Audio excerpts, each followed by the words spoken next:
Winter didn't mean chilly. It meant frostbite, lung infections, and waking up next to a frozen family member. You didn't drink hot cocoa. You drank ale because the water would kill you faster. The fire smoked, the soup rotted, and your roof leaked snow onto your bed. This is what winter was really like in the Middle Ages, and it was brutal. Medieval houses weren't homes, they were survival shelters with a smoke problem. Winters weren't just cold, they were lethal. And the place that was supposed to keep you safe? It barely kept the wind out. Let's start with the walls. Most peasant homes were made of wattle and daub, a fancy term for sticks and mud. Timber frames were packed with woven branches, then smeared with a mix of clay, straw, and animal dung. It was cheap, easy to repair, and surprisingly decent at blocking wind for the first few years. After that, cracks formed, wind blew through, and the damp settled in like an unwanted roommate. In the winter, those walls sweated, froze, and molded, sometimes all in the same week. And insulation? Forget it. Heat escaped faster than a drafty email. To conserve warmth, many homes were partially sunken into the ground, essentially built in shallow pits. This helped trap rising heat, but also trap moisture. The result? Cold floors, soggy bedding, and a breeding ground for sickness. One chronicler described such a home as warmer than the field, colder than the grave. Now let's talk about the roof. Specifically, the thatched roof. Thatch was made of straw, reeds, or heather layered thick over a timber frame. It was lightweight and decent at shedding rain, but snow? Not so much. Heavy snowfall could cause sagging or collapse. Rats nested in the thatch. Birds pecked through it. And in the worst-case scenario, a chimneyless fire sent sparks up into your ceiling. Yes, medieval houses sometimes caught fire in the middle of a snowstorm. That's winter irony at its finest. Now picture the windows. Tiny slits, often just holes in the wall, covered with parchment or animal bladder to keep out the wind. They let in some light and all the cold. There was no glass unless you were nobility. Curtains were a luxury, and keeping them open meant inviting in the frost. Inside the home, the situation wasn't much better. Most houses had a single room, maybe two if you were lucky. The fire burned in the middle of the floor. There was no chimney, just a hole in the roof where smoke could sort of escape. In theory. In practice, the smoke often just hung there, choking the air and blackening the rafters. Peasants lived in a permanent state of smoked meat energy, except the meat was them. This open fire setup meant you were constantly negotiating between smoke poisoning and freezing to death. If the fire was too strong, you couldn't breathe. If it was too weak, your toes turned blue. There were no stoves, no vents, and no modern understanding of airflow. So families adapted. They cooked fast, sat low, and slept as close to the fire as they dared. Sometimes they used glowing embers covered with ash to keep the coals alive overnight. This technique was called fire banking, and it was both brilliant and dangerous. Done right, it saved fuel. Done wrong, it burned your house down. Now let's talk about beds, if you can call them that. The average family slept on a straw mattress laid directly on the floor or a raised wooden platform. Bedding was shared. Parents, kids, grandparents, sometimes livestock. It was less sleeping arrangement and more pile of survival. The idea was simple: share body heat or freeze. The straw had to be changed regularly, or it turned moldy and infested with lice. If you were really poor, your mattress might just be bare boards and a wool cloak. Some slept fully clothed, boots and all, to retain every ounce of warmth. Even nobles didn't escape the misery. Castle bedrooms were larger and slightly better insulated, but they had their own problem: stone walls. Stone is great for keeping out invaders. It's terrible at holding heat. Even with tapestries, thick rugs, and blazing hearths, castle chambers could still feel like crypts. A French noblewoman once wrote that her winter bedchamber was so cold, one must drink wine before sleep or risk not waking. In peasant homes, the main defense against the cold was each other. You curled up. You layered what clothes you had. You slept in shifts so someone could tend the fire. And even then, people still froze to death in their sleep. Because the brutal truth was this: medieval homes weren't built to keep winter out. They were built to slow it down, just enough to survive until spring. Winter didn't just freeze your fingers. It froze your food supply, and with it your chances of getting through the season with a full stomach. When the harvest ended in autumn, the countdown to hunger began. No green fields, no fresh fruit. No animals left to butcher, unless you were ready to go without eggs, milk, or wool come spring. So what did medieval people eat when the world outside was frozen solid? They started with the basics, whatever they had managed to preserve. Most families relied on cellars, root pits and smokehouses to stretch the harvest into February or March, sometimes longer, if they were lucky or clever. The core of the winter diet was roots, beans and bread. Carrots, parsnips, turnips and onions were buried deep in straw-lined pits. Dry peas and lentils were stored in sacks. Barley or rye bread was baked in dense, dark loaves meant to last for weeks or longer. And we do mean longer. Some bread got so hard it had to be soaked in ale before you could eat it. One German peasant account describes winter loaves as more brick than bread. If you couldn't chew it, apparently you could throw it at rats. Next came the pottage, the medieval go-to. It was a stew that simmered day and night, constantly topped off with whatever was available. In winter, that might mean dried peas, turnip rinds, cabbage leaves, a spoonful of grain, or maybe a scrap of fat. The result was a thick beige paste that could keep you alive and emotionally empty at the same time. It was never really finished, just eaten, refilled and reheated for days on end. Some villages even gave their pottage names like pets. One was called Old Mary, another, Still Going. If you had meat in winter, it was probably salted, smoked or borderline rotten. There was no refrigeration and food safety wasn't exactly a thing. Pork, beef or wild game might be buried in salt or hung over a smoky fire. It slowed bacteria, mostly, but it didn't do much for flavor. To hide the taste and smell, people used strong herbs, garlic, onions or horrifying amounts of vinegar. Sometimes they didn't bother at all. They boiled it, held their noses and hoped not to die. And then there was ale, the most dependable food of the season. Because drinking water, that was often more dangerous than going hungry. Streams were polluted, wells were shallow and froze over, and melting snow required firewood, which wasn't always available. So instead, people brewed small ale, a low-alcohol beer made from barley and herbs. It was safe to drink, cheap to make, and consumed by everyone, children included. The brewing process killed most of the germs.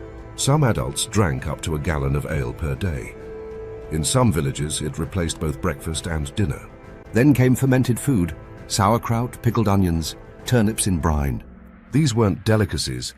They were survival rations rich in rare vitamins when scurvy loomed over every winter. Cheese was another staple, especially the hard kind. It stored well and delivered fat and protein in small doses. Some cheese was so salty it doubled as currency. In one village record, a man trades half a wheel of winter cheese and 2 eggs for a good pair of boots. Fair deal. But even with all these workarounds, food still ran out. By February, many peasants entered what they called the hunger gap, the bleak weeks between the last of the stored food and the arrival of spring crops. Hunger gaps killed more people than war. That's when people got creative and desperate. They boiled leather from old shoes. They ate straw stuffing from mattresses. They made soup from white scraped bones and even roasted bark. Some chewed moss. Others ate the seed grain meant for planting, knowing it could doom next year's harvest. And yet they survived. Not because the food was good, but because they were determined. They reused water, they shared what little they had, they rationed with precision, and when one household ran out, the others helped, because hunger wasn't just personal, it was a village-wide threat. Winter in the Middle Ages didn't just starve your body, it starved your morale, and still somehow people endured. Forget electric blankets. In the Middle Ages, staying warm at night was a full-time strategy. Getting it wrong meant waking up with frostbitten toes, or not waking up at all. Let's start with the basics. People didn't sleep alone. Privacy wasn't a concept. Warmth was survival. Families crammed into one bed, parents, kids, grandparents, and sometimes even guests or neighbors. The more bodies in the bed, the better the insulation. One monk wrote that sleep was shared like bread, unevenly but with necessity. Even the wealthy shared beds. Not for affection, but for warmth. A nobleman might sleep beside his squire. A servant might curl near the fire like a human bed warmer. And if you were really lucky, you got the middle. Sleeping positions weren't random either. Medieval families often arranged themselves in a spoon-like chain, with children or the elderly in the center and stronger adults on the outer edges to take the brunt of the cold. It was less a cozy family moment and more a calculated insulation strategy. Everyone had their place and their purpose. Now for the bedding itself. The average peasant slept on a straw mattress, a large cloth sack stuffed with whatever dry plant matter was available, straw, hay, moss, or bracken fern. The mattress was laid directly on the floor or a low wooden platform. But straw didn't stay fresh. Over time it rotted, grew mold, and attracted bugs. Lice, fleas, and bedbugs were common roommates. If you had the means, you might change the straw each season.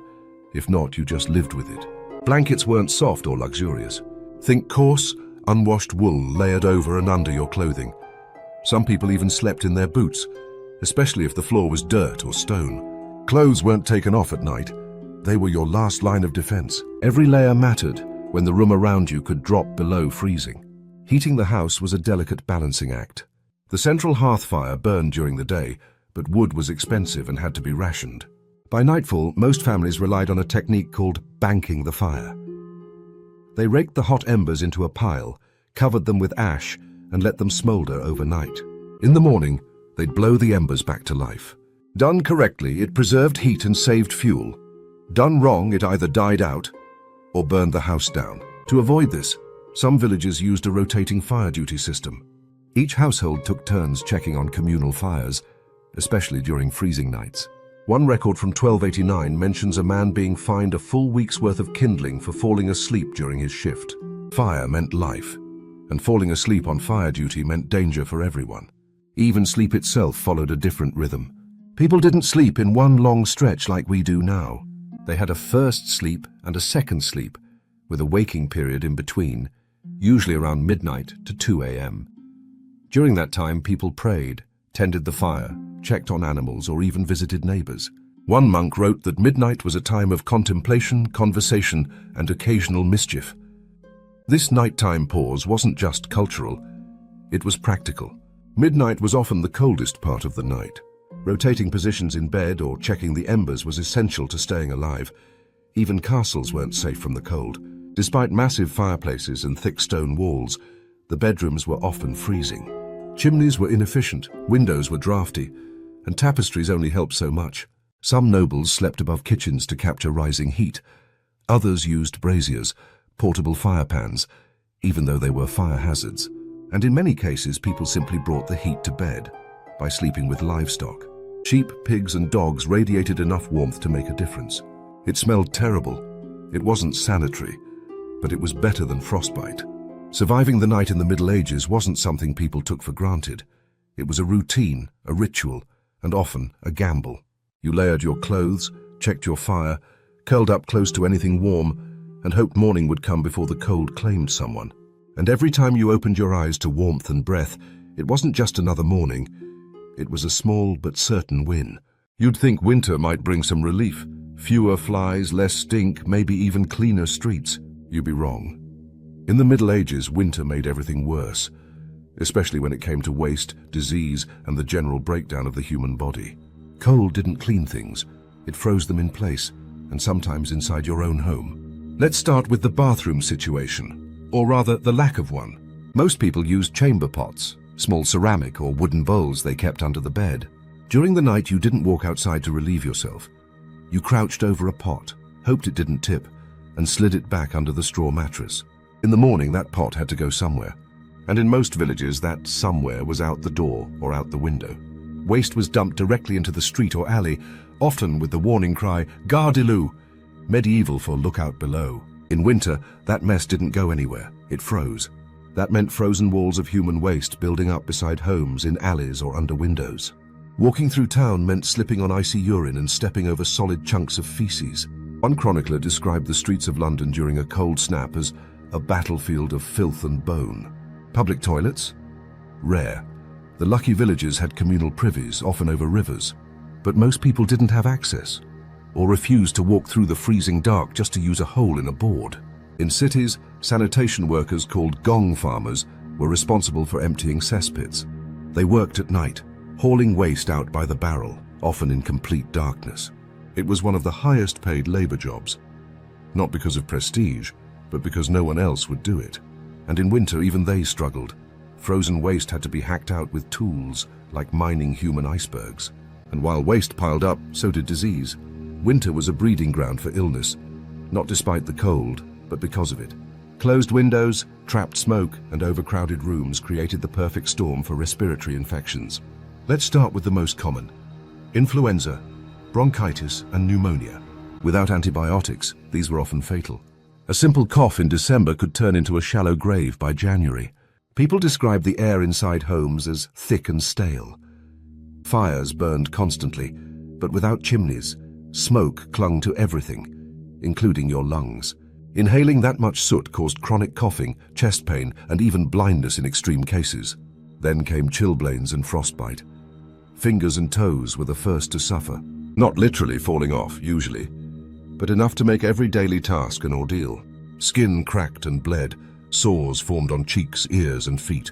People wrapped their limbs in cloth and animal fat to retain heat, or simply accepted the damage. There are records of shepherds losing toes in their boots, only realizing it when they thawed indoors. Another account describes a woman using hot bricks to warm her feet, only to burn herself without noticing due to numbness. Then there was trench foot. Long before it had that name, constant wet feet, frozen floors, and no way to dry them meant people walked on raw, infected flesh all winter. And you kept walking, because what else could you do? Now let's talk about vermin. Lice and fleas didn't die off in winter, they just moved indoors. Bedding was rarely cleaned, clothes weren't washed, and once the home got even a little warm, the bugs woke up. People scratched themselves bloody, spread disease, and often shared their space with rodents. Not for comfort, but for body heat. Rats didn't hibernate either. They thrived in grain stores and warm attic spaces. One village record from 1350 noted that rats had made a bed of the priest's vestments, which says everything you need to know about medieval hygiene. What did people do about it? They tried, sort of. Herbal fumigations were common, burning rosemary, sage, or juniper to cleanse the air. Some hung garlic in doorways. Others rubbed vinegar on their skin or carried pomanders, balls filled with herbs and spices, to hold under their noses. These things smelled nice. They didn't stop the sickness. And when disease took hold, the doctor came, with leeches, lancets, and hope. Bloodletting was the go-to treatment for nearly every winter illness. Fever, too much blood. Cough, still too much blood. Cold hands, obviously still too much blood. If you survived the disease, you faced a new threat: malnutrition. Because when you're sick in a freezing house with no fresh food and no rest, your body begins to turn on itself. And yet, people endured. They boiled herbs, they slept in shifts, they whispered prayers while the wind howled outside. Because in winter, even a runny nose could kill you. Staying alive meant fighting for every breath, every step, and every flicker of warmth you could find. Winter in the Middle Ages didn't just happen to you. You had to strategize against it. Because when the cold crept in, there was no thermostat, no backup generator, and no warm bath waiting at the end of the day. You either got smart, or you got buried. Let's start with architecture. Peasant homes weren't fancy, but they were strategically primitive. Many were partially sunken into the ground, using the earth itself as insulation. Walls were patched every autumn, with fresh daub to seal new cracks. Roofs were reinforced with extra thatch to hold off the weight of snow. Some households took it even further. They literally wrapped their homes in hay. Bales were stacked along the outer walls to block wind chill. It didn't look impressive, and it smelled like a barn, but it added a few degrees of warmth. And in January, that difference could mean the line between sleep and frostbite. Then there was smoke layering. In homes without chimneys, smoke from the central fire rose and created a kind of heat blanket under the roof. It was awful to breathe, but it insulated the air above your head and helped retain heat overnight. Some villagers even designed their roofs to trap smoke deliberately. A primitive form of radiant heating, minus the lung damage warning. Clothing, too, became a survival system. Peasants didn't just wear layers, they engineered them. Undergarments were made from linen if you could afford it, or nettle fiber if you couldn't. Over that came layers of unwashed wool, sometimes 4 or 5 thick. The unwashed part was crucial. Natural lanolin made the wool water-resistant and windproof. Washing it removed the oil, and your only defense. Some people stuffed their clothing with moss, straw, or even feathers, creating their own thermal insulation. Animal fat was rubbed onto outer layers or directly onto skin to block moisture and wind. Gloves were rare. Instead, people used long sleeves, wrapping their hands into their armpits for warmth. Boots were stuffed with straw. Poorer families wrapped their feet in rags dipped in grease. Hoods and cloaks weren't just accessories. They were engineered tools. The best ones had multiple flaps to block wind from different angles. Some cloaks were sewn tightly around the neck and could be pulled up over the face like a scarf. In a blizzard, your cloak was your armor, your bedding, and if it froze stiff, your worst enemy. But winter survival wasn't just physical. It was communal. Villages held twilight councils, gatherings before sundown, where neighbors coordinated labor and heat-sharing strategies. The largest house or common hall became the warming center. Body heat from dozens of people could raise the room temperature by several degrees. Sometimes they fired up the village bread oven just to warm the space. After baking, people would sit near the cooling stones to soak up the residual heat. One document from 1296 describes villagers sleeping beside a still warm oven during a blizzard, like mice pressed to the belly of the fire. Speaking of fire, heat management was practically a science. Wood was scarce and precious. Many homes used peat, dried dung, or bundled reeds instead. Fires were kept low, central, and carefully controlled. Banked coals were buried in ash overnight to preserve embers for morning. With a few breaths and some twigs, those coals could be revived. No flint needed. Communal heat was enforced by responsibility. Some villages had assigned frost watchers who stayed awake in shifts to monitor temperature drops. They warned others to bank fires or check on the elderly. Failure to perform frost duty wasn't taken lightly. One man who let a communal fire go out was sentenced to a week of latrine digging in February. And when all else failed, they brought the animals inside, not for companionship, but for heat. Goats, dogs, even chickens were allowed into sleeping spaces. A single pig could raise the room temperature by 2 or 3 degrees. That might not sound like much, unless you've survived a night without it. Because in the medieval winter you didn't just endure the cold, you had to outsmart it.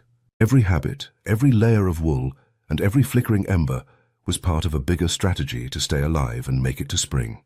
And if you were lucky, you did it with all your fingers and toes still attached. Winter in the Middle Ages wasn't just a season, it was a siege. A months-long standoff between your fire and the cold outside, where every decision could tip the balance between survival and disaster. There was no margin for error and no backup plan. Just ash-covered coals, scratchy wool, and the sound of wind clawing at the walls like an invisible enemy. You didn't get cozy.